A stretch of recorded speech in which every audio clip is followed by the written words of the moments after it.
Hi, and welcome to Soda Talk, a podcast run by artists where we talk about art and the cool things that our students are doing. I'm Robert Thomas, and today I'm joined in studio, as always, by producer Luke. Hello. And producer Ashlyn. That's me. And our guest today is... Hi, my name is Sophia Ramirez. I'm director of inventory. I'm a senior at Shucker Studios, WSU. So, Sophia, tell me about inventory. We all had pitches for what story we wanted to do. Every person came up with 1 to 2 ideas.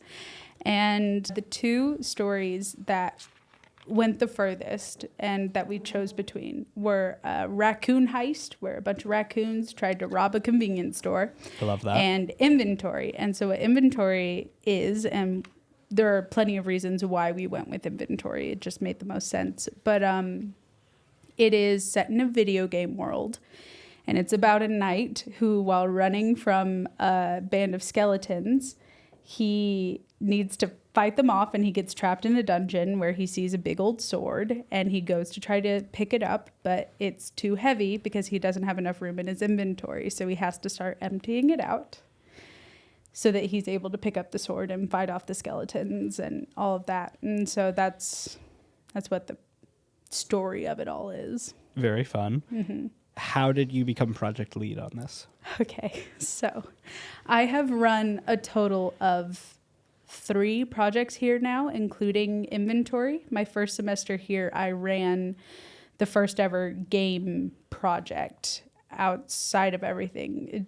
It was just kind of Gabe going, who wants to be game director? And I was like, I guess. No one else is raising their hand. Count me in. It just kind of worked out. I didn't know I was going to be good at leading, but my mother is the CEO. And so I guess I've just been around it for a while.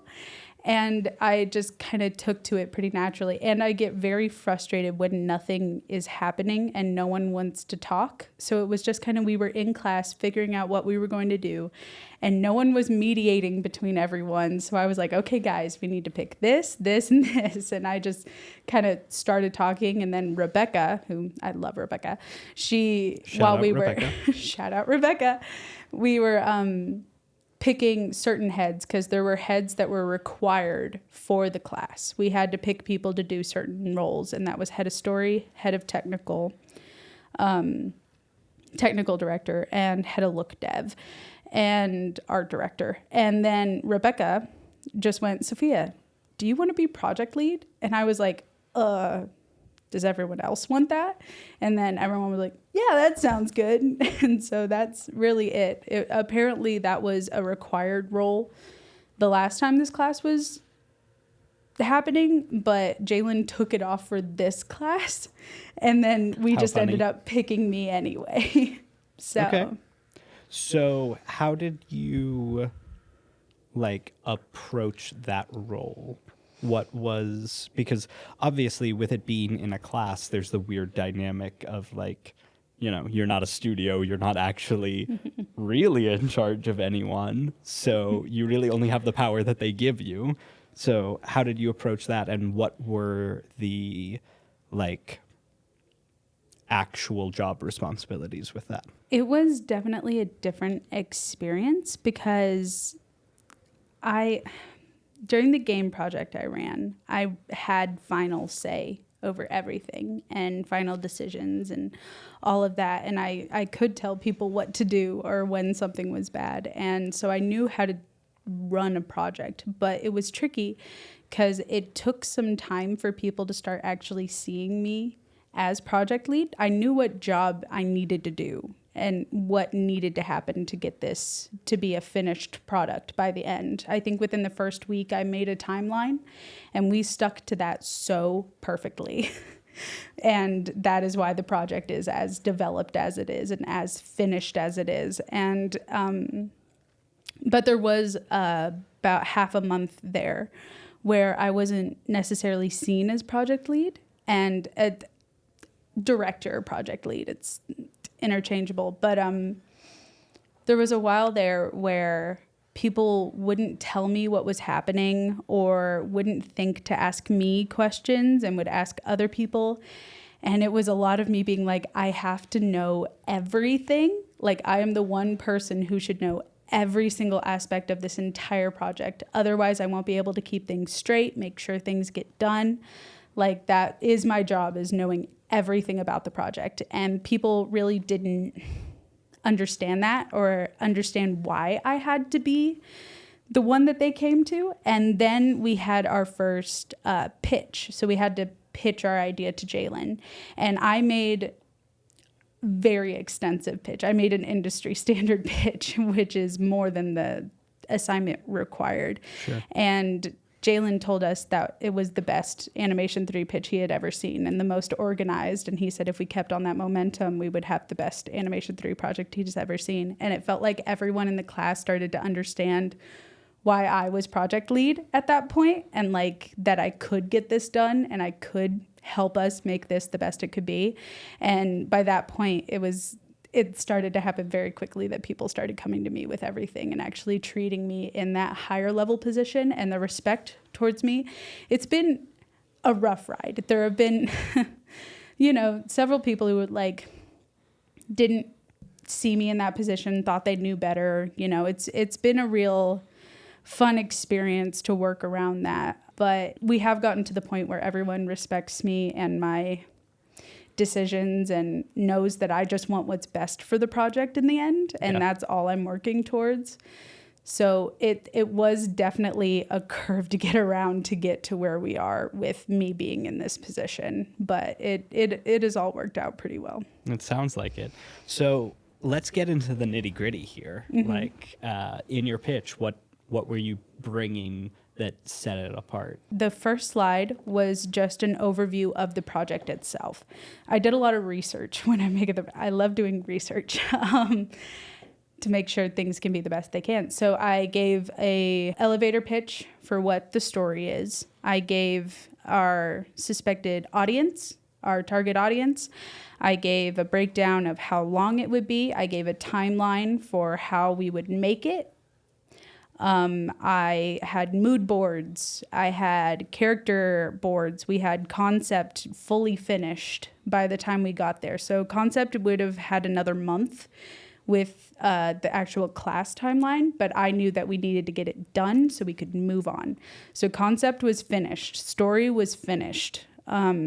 Planning and prep was finished. All of post was done by the time I gave the pitch, about halfway through the first month. Our entire project has been further than where the assignments require us to be, because I knew that we would have to move faster than the class would want us to get it done. So what's the runtime of inventory? It's 3 minutes and 40 seconds currently. So almost 4 minutes. Is that credits? Credits have not been. Okay, so 4 minutes, great. Mm-hmm. So you're doing a 4-minute project in a semester. Yes. So 16 weeks. Mm-hmm. With a break in there. So 15 weeks. Mm-hmm. And you're 4 weeks in before you're really starting. You're just doing development, which not mm-hmm. to say that development isn't part of it. So you thought that it was a good idea to do a 3-minute 3D animation in 10 weeks. So the reason we chose inventory over, and if we had, the pitches I gave were more. Yeah, what were your pitches? My pitches were a 30-second animation, and then another Seems one reasonable. That was just 3 rooms and very short and linear, and sure. The reason I really guided everyone towards inventory, because it was clear they didn't want to pick either of mine, which is fine, it's collaboration, but I knew that the raccoon heist would be a little too ambitious, and I thought inventory was our best goal, and I knew I could make it modular, the story modular, so we could add in certain parts, because the whole center portion of inventory is a montage. So I knew we could make it modular, where we could add things in or take things out as needed to either lengthen or shorten it. We were originally cutting it off at 2:30. Seems reasonable. our requirement was 30 seconds. Right. But I really, really lucked out with the group of animators I got in this class. Yeah. I How big think was your team? 16 people total. I Okay. brought on an additional 8 people. It's tricky with these sorts of classes because it's like you don't get to choose your family sort of thing. For sure. You get what you get and you don't throw a fit. Yep. And I really, really, really lucked out because I ended up with several just powerhouses in there and people who wanted this to be the best it could be and were willing to put in all the time and the effort that they could. And I had so many people who just went above and beyond. And it got to the point where I ran out of animations to give people and I had to bring in things that were cut to give them. And then the animations I did give to people, they did more than they were supposed to and made it longer than they needed to and just went above and beyond. And so that's really where the time stretched out. Every time we would go in to show it to Jalen, he would be like, is it longer than it was last time? And we'd be like, well, not intentionally, but So yes. in that, with all the cuts that were made, were they made because of like lack of faith in hitting deadlines, or were they made because for story reasons you wanted to pick up the pace or you felt you didn't need something? So when we were making cuts, I think we made a lot of cuts because we felt we had to, and because we felt we had to hit a certain time point and that we couldn't make it too long and that we were being too ambitious. So we thought we need to cut back, we need to cut back, we need to cut back.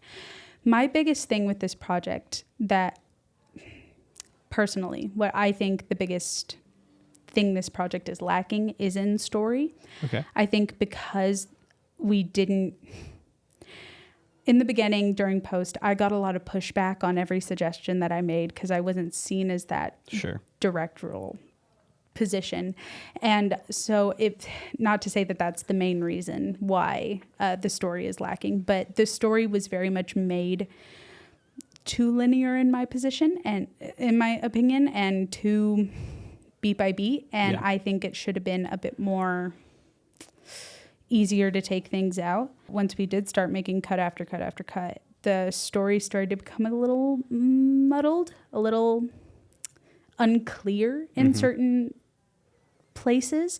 And I think it took a little while for all of us to realize that because we had been working on this for 3 straight months and we knew exactly what was happening. Why he's there, why this is going on. We got all of it. But from an outside perspective, because I wanted some film students as consultants so that I could get all the perspectives I could on cinematography and story and all of that. And I got Andrew first, and Andrew told me basically cut the skeletons, which were like our second biggest thing. He was like, it's our big set piece. We've been working on this. The skeletons come in halfway through. So they chase him into the room and then they break into the room halfway through and they see him. They're about to start fighting him, but then they get confused because he doesn't care about the skeletons at all now. He's just determined to get the sword. So then they start helping him.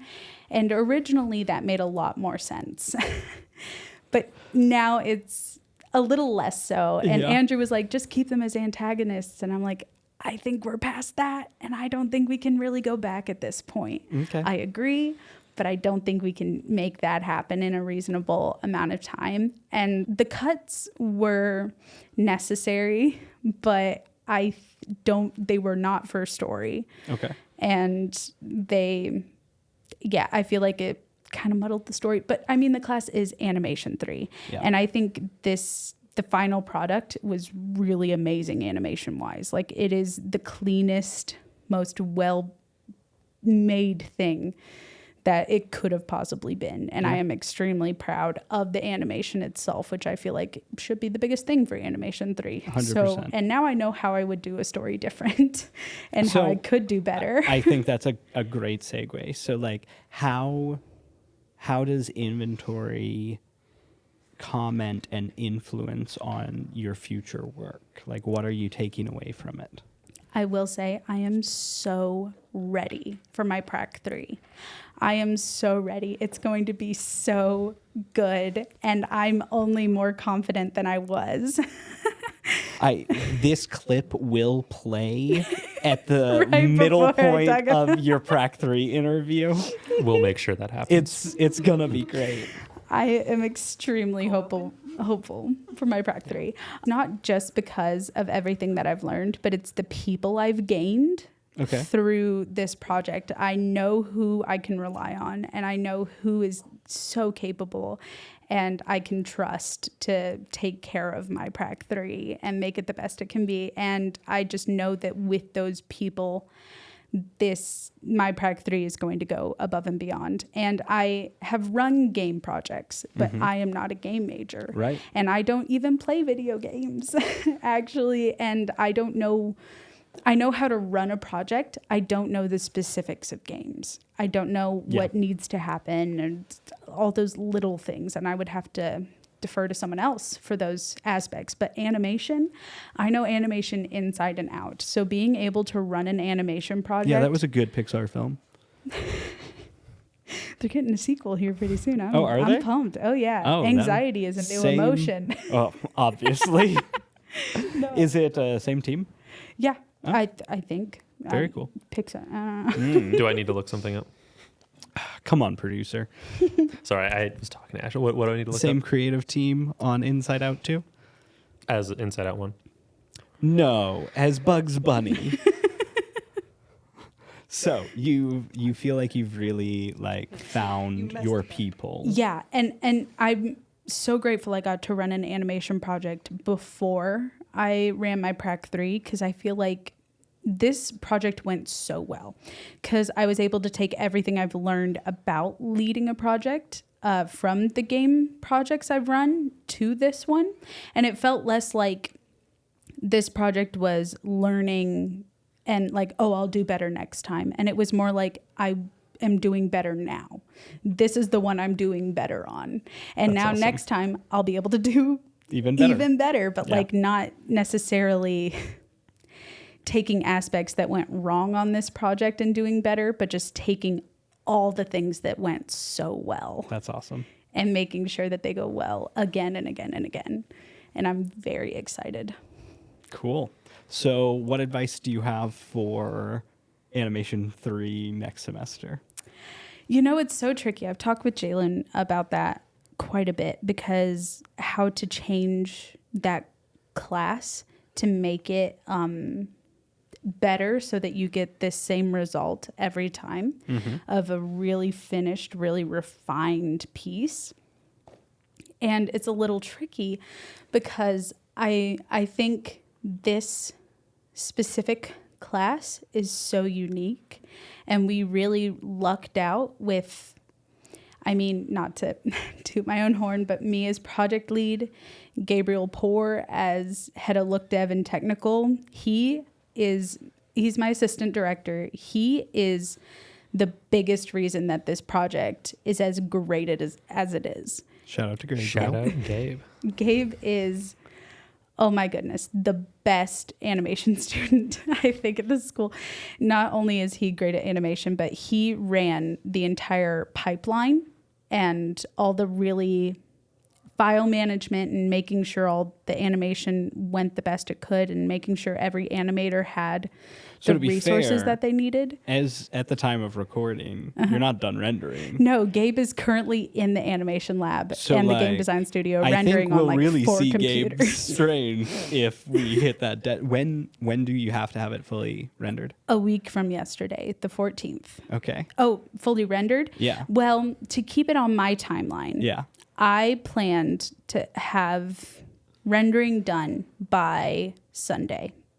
We were hoping to have it done by the end of today, but we're also like, you know what? We can calm down because Today's Friday. I really pushed for all of us to work really hard to make the actual animation itself really, really top quality so that after we rendered, we wouldn't have to do as much comp. Okay. So we're able to, I really add a lot of leeway to certain things. Sure. So we can take less time for comp and we can render long. Sorry, that's like editing. Comp is like editing. And so we can take more time to render because we won't need all of that time for compositing.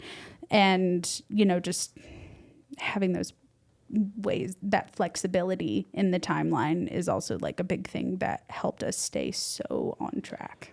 What's the estimated time of render right now? On one computer, it was 18 hours at first. Originally, we had a big old thing with rendering. We were going to take it into Unreal because Unreal has real-time rendering. Yeah. That became way too incredibly difficult. And Gabe, being our only look dev person, he was doing every single other thing that needed to be done. Sure. And he didn't have any more time to worry about getting Unreal to work. So we shifted. We decided if we just have to render in Arnold, then we will. But Arnold, that would have taken a total of 15 days on one computer. Yeah. And we were like, okay, maybe we should keep looking for another solution. And Gabe, being the amazing person he is, he found Redshift, which is a Maxon Okay. renderer that anyone with a Maxon license automatically has Redshift. And so many people in our class. Have it. If you have ZBrush, you have Yep. Maxon. And so we realized everyone had a very good renderer. And we weren't even thinking about it, weren't even looking at it. So then that got us down to 18 hours, which was amazing. And it's hard because with rendering, we're actively finishing scene by scene right before we render it. Yeah. I stayed here till 5 the other night, going through and just making slight little adjustments to scenes 1 through 16. I still have 17 and 18 to do, but I don't know. It's hard because everything overlaps. But our current render time, I think, is for what we have left is about 10 hours. Okay. He was able to get it down a lot. So like Sunday is reasonable still. Yeah, it's reasonable. And that was like 5 a.m, right? Yes. Thought we'd 5 clarify. a.m. So the tough question here, that might be our last question, but obviously the success of this has been that you all have worked outside of class on it. Like it is larger than the class. In just the fact that you recruited 8 people who weren't even in the class to work Yes. on it. It might be an unfair question, but talk to me about that. Is that, Yeah. do you feel happy with that decision? Do you think that's fair? Do you think, With bringing in people outside of the class or having to work on it so much outside of the class? as a student? This course in the syllabus, it is recommended for 9 hours a week outside of class to be spent on this class. And I thought that was pretty reasonable. It got to the point where I think Gabe was spending so much more than like 20 hours a week outside of class time working on this. And I was too. And even with all those extra people, we were still doing a lot. And there were some people in our class who wouldn't even put in those 9 hours. They would put in 3 hours outside of class. And, it was hard not to feel a little resentful towards those people. Like, I'm putting in so many hours. Why aren't you? But I don't regret it because in the end, me and Gabe kind of agreed that what is most important from this class is having something amazing to put on our portfolios and to have something that is so well done to show off to studios for when we graduate, because that's really where our heads are at. It's less so we want to get a good grade and more so what can we do to make our chances better for our future. Yeah. And so we kind of took this on as passion projects ourselves, and we were like, let's just focus and make this as good as it can possibly be.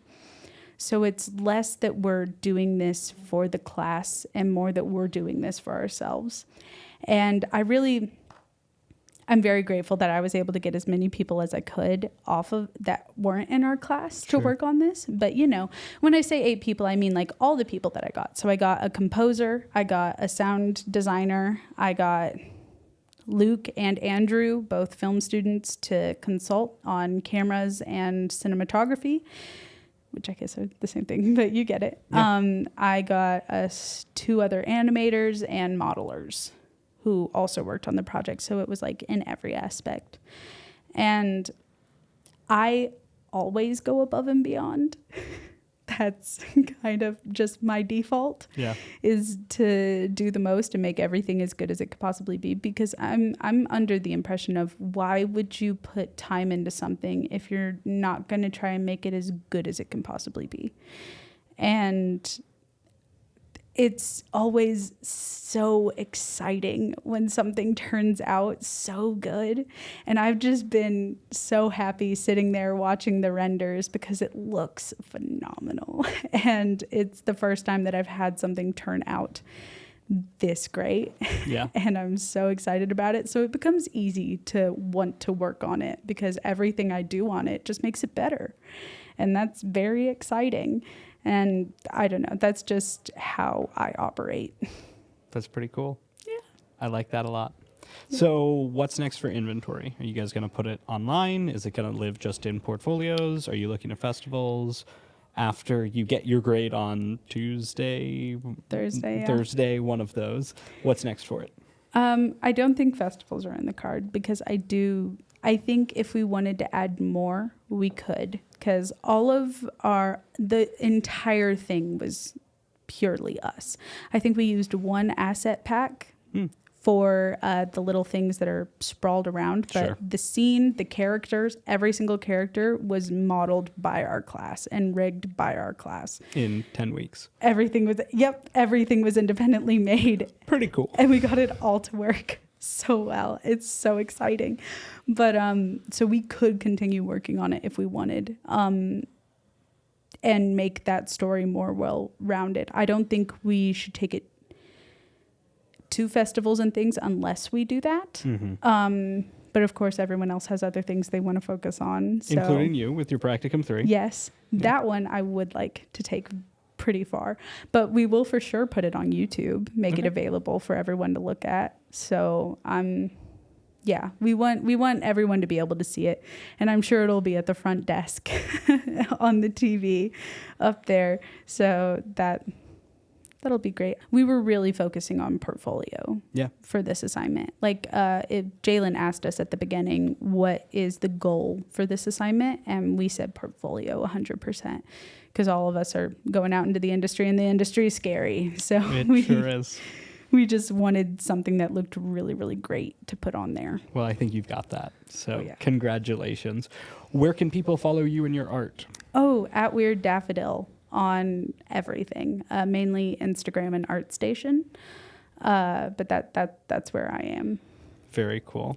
Yeah. Well, thanks for coming in and chatting. Mm-hmm. This has been great. So to Talk is a production of Wichita State University School of Digital Arts.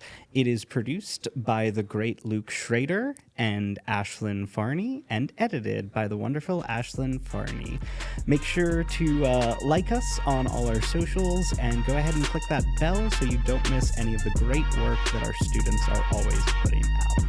Thanks so much, and we'll see you next time.